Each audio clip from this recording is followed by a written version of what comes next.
"We don't have room for your kids at Christmas," my mom told me. My brother smirked and said, "Yeah, just come by yourself. They're too loud anyway." I simply nodded. That night, I quietly took back every single toy I had bought for my nephews. At 7:10 the next morning, my sister texted, "Where are the presents?" "They're crying." I responded with, "There are moments in life that absolutely shatter you, moments where your world tilts on its axis, and you realize everything you thought was true was a lie." For me, that moment arrived 2 weeks before Christmas, when my own family told me my children weren't welcome. We were home, the kids in the living room, their little hands busy decorating our fake, but beloved, Christmas tree. Their eyes sparkled with pure, unadulterated excitement. "When do we go to Grandma and Grandpa's? Will the cousins be there? Can we sleep over like last year?" I looked at their eager faces, so full of innocent joy, and promised them everything. "Yes, darling. Of course, we will." I truly believed it. Then my phone rang. It was my mom. Her voice was flat, devoid of any warmth. "We won't have space for the kids this year," she said, as if she were talking about a hotel booking issue, not her own grandchildren. She explained that my sister-in-law's family would be there. It would be too crowded, too loud, and things were already hectic. She actually said, "You can still come, just not the kids." Before I could even wrap my head around her words, my brother's voice, casual and dismissive, chimed in from the background. "Yeah, just bring yourself. They're too loud anyway." It was a punch to the gut. An actual, physical blow. My mind went blank. I think I just managed to whisper, "Okay," before hanging up. What else was there to say? I sat on my bed for a long, long time, numb, trying to figure out how to break it to my children without breaking them. I couldn't do it. So, I didn't. I told them plans had changed, and we'd be having our own special Christmas at home this year. They were quiet. They didn't cry, but I saw it in their eyes. They didn't understand. They just nodded and kept decorating, like nothing had happened. But oh, something had.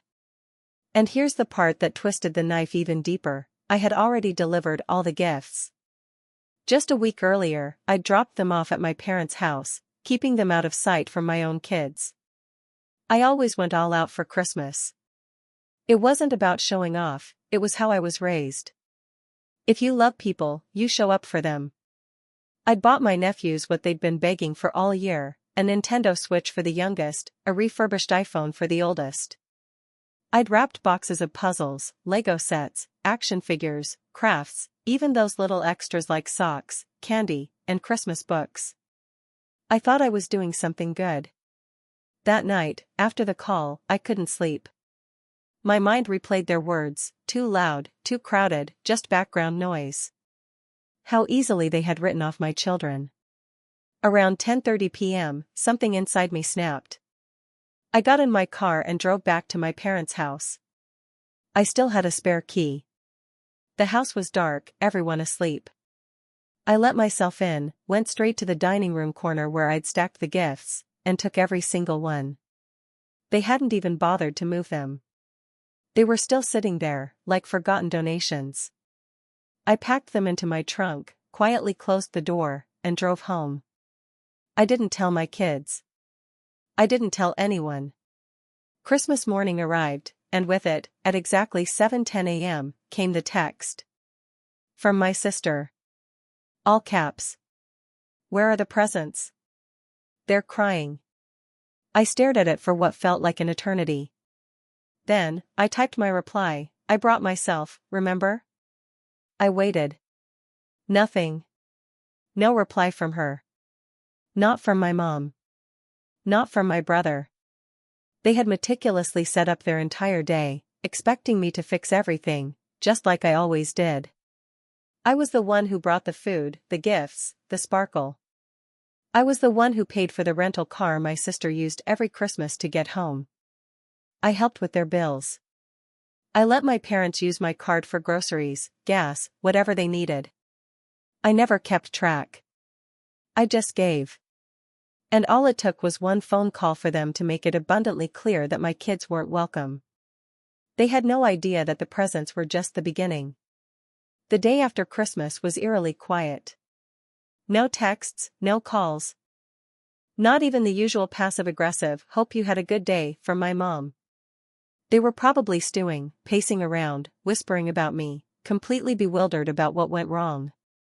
They never actually asked why I took the gifts back. No one even acknowledged what they'd said on the phone. But I wasn't waiting for an apology. That morning, I logged into my banking app and removed my parents as authorized users on my secondary card. It had been a quiet thing I did years back, just to make their lives easier. Groceries, gas, small things here and there. They'd treated it like some unspoken entitlement. Now, it was over. By noon, my mom called. Not to say anything meaningful, just to say her card wasn't working and could I check on it. I told her it should be fine and ended the call. Later, I texted my sister. "Did you still need help renting the car for New Year's?" She responded immediately. "Yes, please." I was just about to ask. I replied, "Can't this year. Things are tight." She didn't answer after that. I knew she was pissed. She probably thought I was doing it out of spite. And honestly, yes, a little. But it wasn't petty. It was out of crystal clear clarity. I wasn't going to be the one holding the net anymore while they all pretended they were flying. I went into the closet and pulled out all the gifts I had taken back. My kids never knew they were meant for someone else. I gave the console to my son and wrapped the Lego sets for my daughter's birthday, which was coming up in January. The iPhone I held on to. I thought about selling it, but I ended up donating it to a local women's shelter that helps teens who've aged out of foster care. It felt infinitely better than giving it to a kid who wouldn't even say thank you. Then the guilt campaign started. My aunt texted me randomly, asking if everything was okay between me and my mom. Then my cousin messaged me a screenshot of a vague Facebook post my sister had made, something about some people forgetting the meaning of family. I didn't respond to any of it. By New Year's Eve, my sister texted again. "The boys keep asking why you hate them." I stared at that message for a long time. My nephews, they weren't part of the game, but this wasn't about hating them. It was about protecting mine. So, I wrote back, "I don't hate anyone, but you all forgot that my kids exist." Still nothing. The irony wasn't lost on me.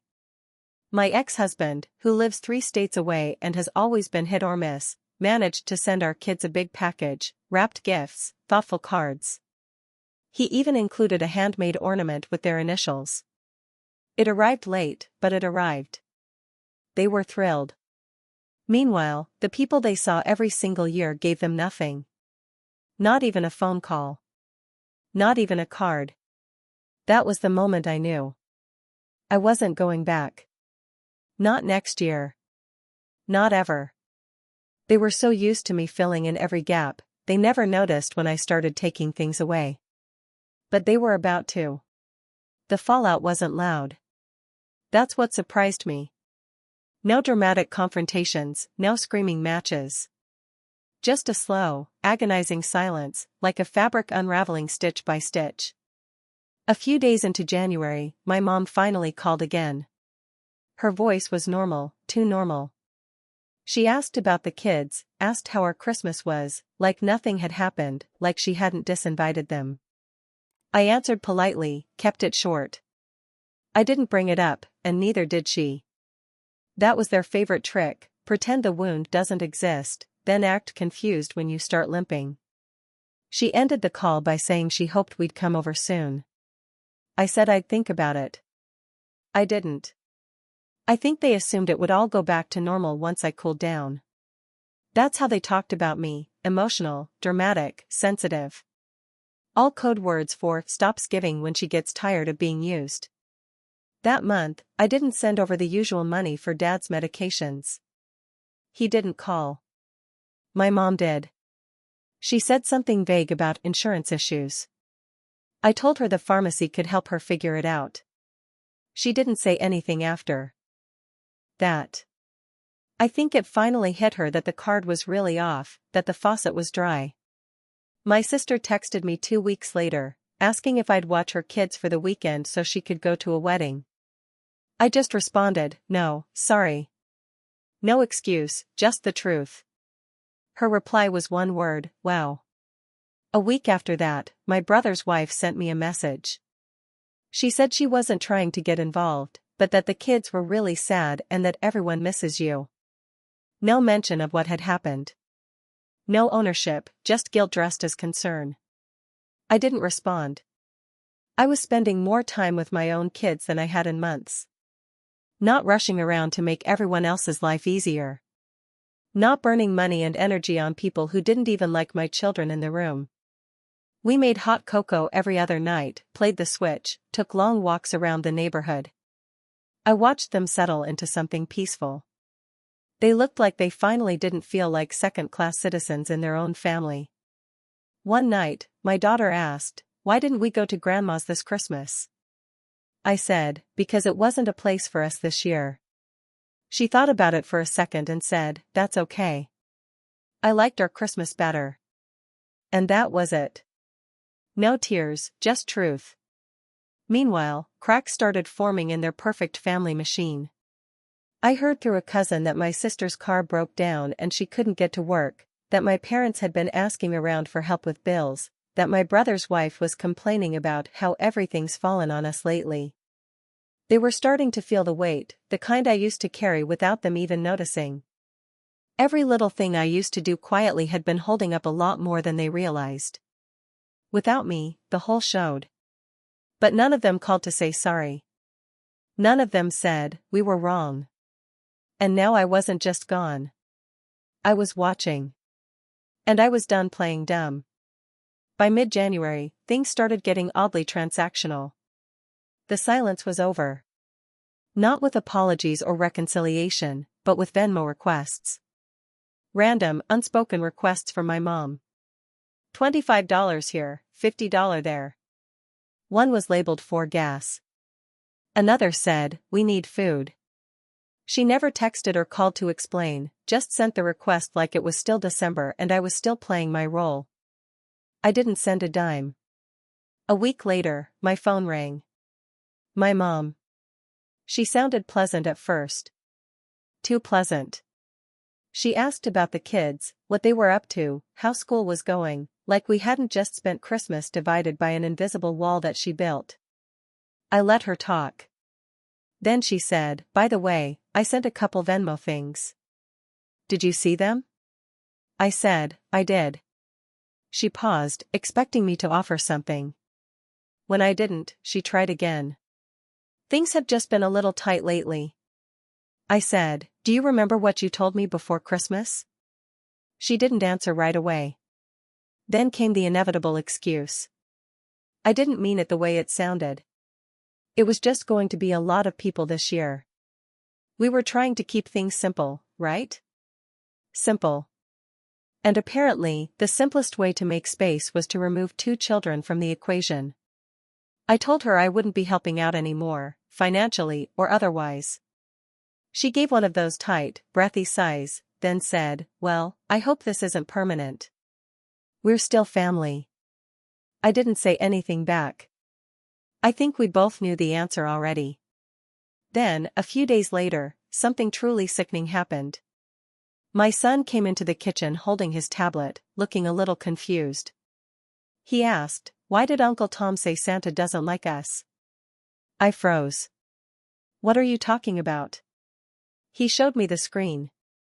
My brother had posted an Instagram story. A short video, probably meant to disappear in 24 hours, but not fast enough. He was standing in his kitchen, filming a tiny box of off-brand building blocks on the counter.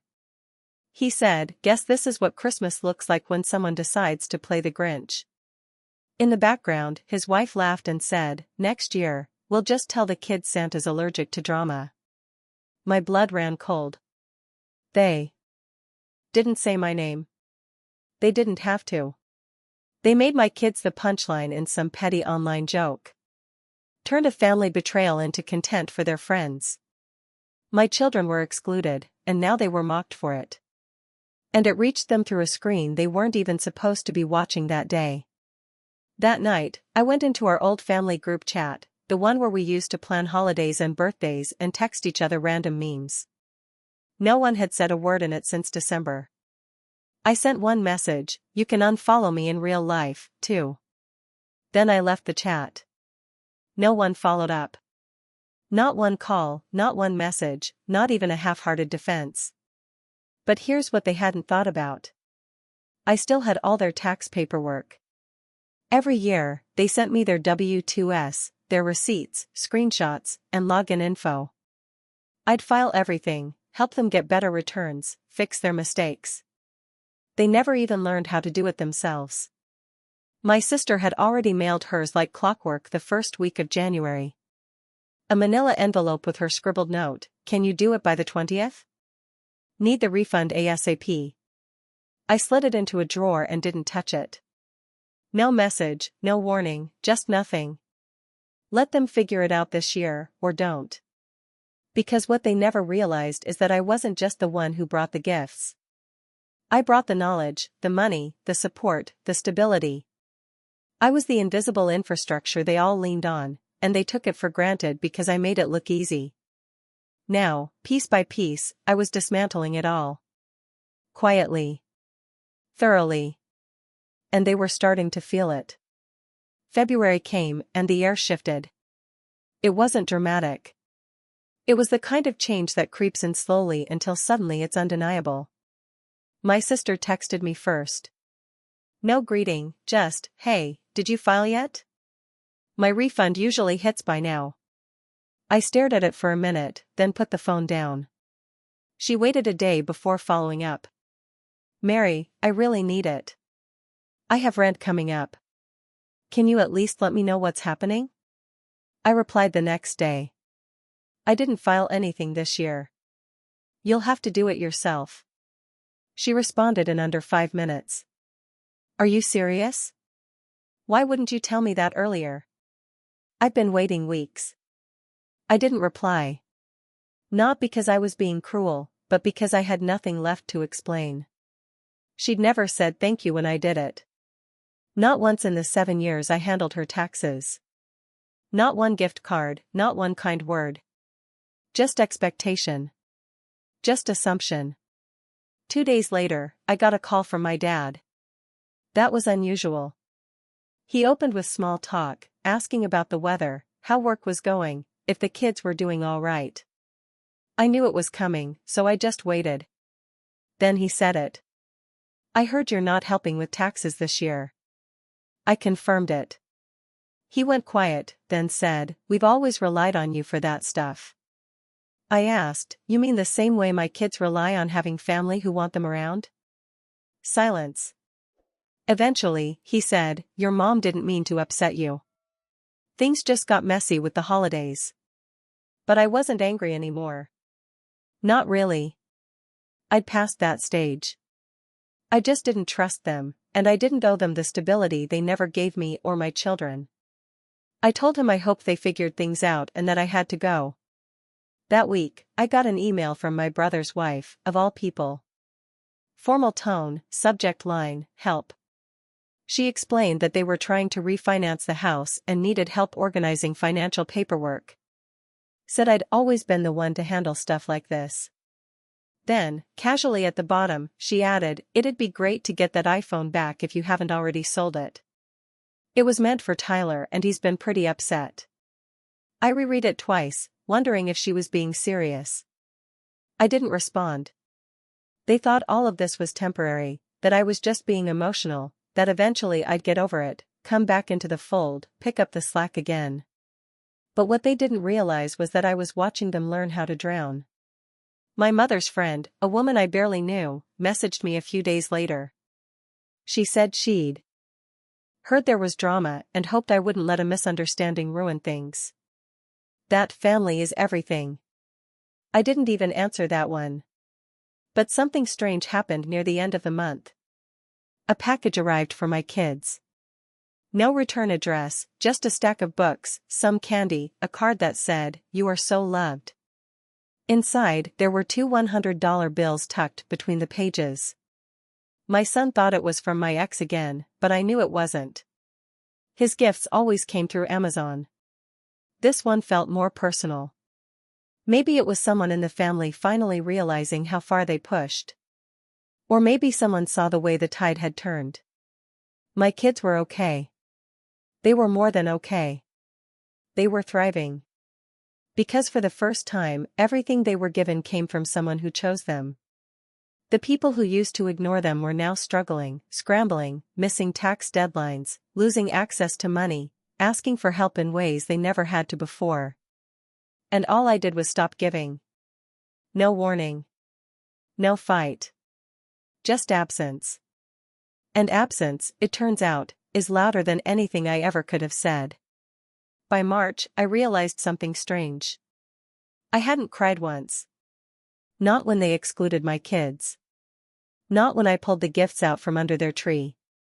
Not when they started unraveling one by one, trying to patch up the damage without ever acknowledging the cause. I hadn't cried because for the first time in years, I didn't feel powerless. I felt free. One morning, I got a text from my brother. "Hey, Mom's in the hospital. Nothing major. Blood pressure. Just thought you should know." That would have worked on me once. The vague guilt. The implication that if I didn't show up now, I was the bad one. But even that felt different now. They weren't informing me out of concern. It was bait. I sent back, "Hope she's okay." That was it. 2 hours later, my mom texted from her hospital bed. "Are you really going to let this family fall apart over Christmas?" I read it once and didn't answer, because it wasn't about Christmas. It was about years of being the backup plan. The one who fixed things, funded things, figured everything out while my kids were treated like background noise. It wasn't one moment. It was 1,000 little ones. This time, I just let them pile up until I had enough. Around the same time, a letter came in the mail, handwritten. I recognized the writing immediately. My sister. It was 2 pages long. She wrote about how hard things had been, how she missed the way things used to be, how the kids, her kids, kept asking when they'd see Aunt Mary again. She never mentioned what she said on the phone that night. Never mentioned the "too loud anyway" comment. Just said we were all stressed. "I think we forgot how much you do for everyone." That part made me laugh. We forgot, not we took it for granted. Not we treated you and your kids like an afterthought. Just forgot. I folded the letter and put it in the drawer with her tax documents, still untouched. In April, I booked a trip for me and the kids somewhere warm, just the 3 of us. We stayed at a hotel, ordered room service, swam in a rooftop pool. I watched them laugh, truly laugh, not trying to win anyone's attention or compete with cousins or walk on eggshells. We video chatted with their dad while we were there. He was trying in his clumsy way. He asked if they got his New Year's package, and they smiled and held up the handmade ornament he'd sent. It was uneven and a little crooked, but it was theirs, and it came from someone who cared. When we got back, I saw one last message in my inbox from my mom. "We're doing a family brunch next weekend. I hope you'll bring the kids. Everyone would love to see them." There it was, bring the kids, not just bring yourself. I stared at it for a while, then deleted it without answering. Because they didn't miss my kids. They missed what my kids represented. The feeling of family, the warmth, the convenience, the illusion that they were good people because someone else, me, was doing the heavy lifting.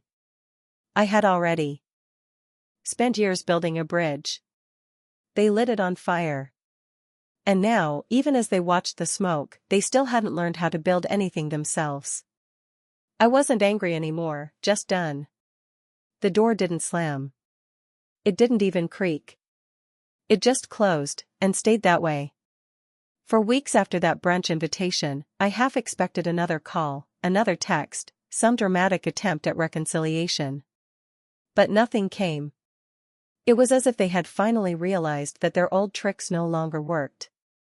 No guilt, no obligation, no silent treatment could pull me back into the cycle I had walked away from. Life without them became strangely simple. I woke up on weekends without a barrage of requests waiting for me. No one asked for last-minute babysitting, no surprise bills, no vague emergencies that somehow always landed in my lap. Instead, mornings were filled with pancakes and cartoons, with laughter echoing through a house that finally felt like ours, and only ours. At first, I thought the silence would feel lonely, but it didn't. It felt like peace. My kids started inviting friends over, filling the house with noise that once would have been criticized as too much. But now it was the sound of freedom. No one was standing by to shush them, no one treating them as inconvenient, just children being children in a home that welcomed every part of them. I began to notice the little ways my own heart was healing, too. For years, I had measured my worth by what I could provide for others. If my parents needed groceries, I covered it. If my sister needed rent, I made it happen. If my brother wanted gifts for his kids, I delivered. And still, somehow, it was never enough. Walking away showed me that it had never been about what I gave. It had been about how easily they could take.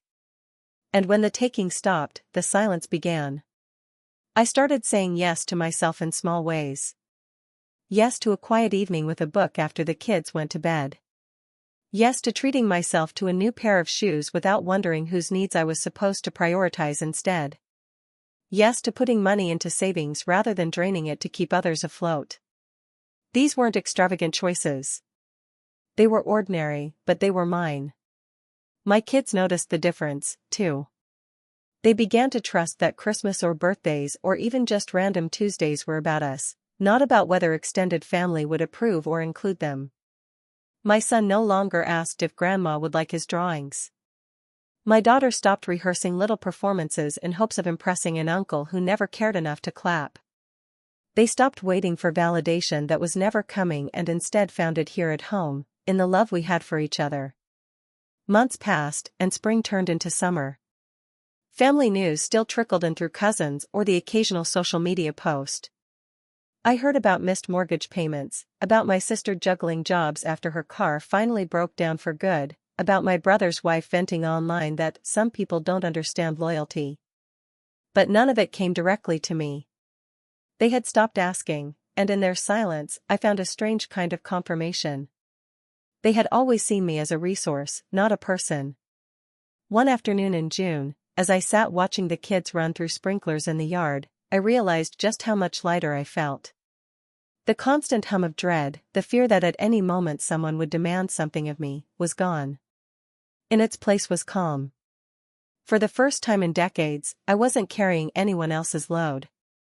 There were moments, of course, when guilt tried to creep back in.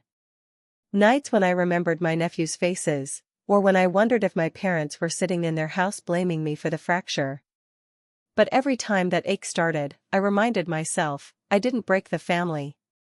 I just stopped letting the family break me. By the time Christmas rolled around again, I didn't wait for an invitation. I didn't expect a call. Instead, I planned another trip. Just me and my kids. We went skiing, built snowmen, drank cocoa in a lodge by the fire. My kids fell asleep each night, tired but smiling, wrapped in the kind of joy no one could take away from them. On Christmas morning, as they tore open gifts chosen with care, my daughter whispered, "This is the best Christmas ever."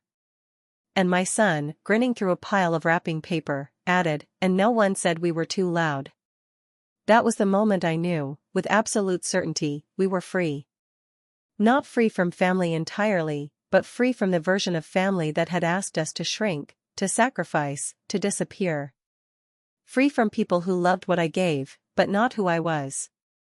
Free from a cycle of obligation disguised as love. The door that closed on that cold December night had never reopened. And I no longer wanted it to. Because in walking away, I hadn't lost a family. I had built one right here, with the two people who mattered most. And that was enough. More than enough.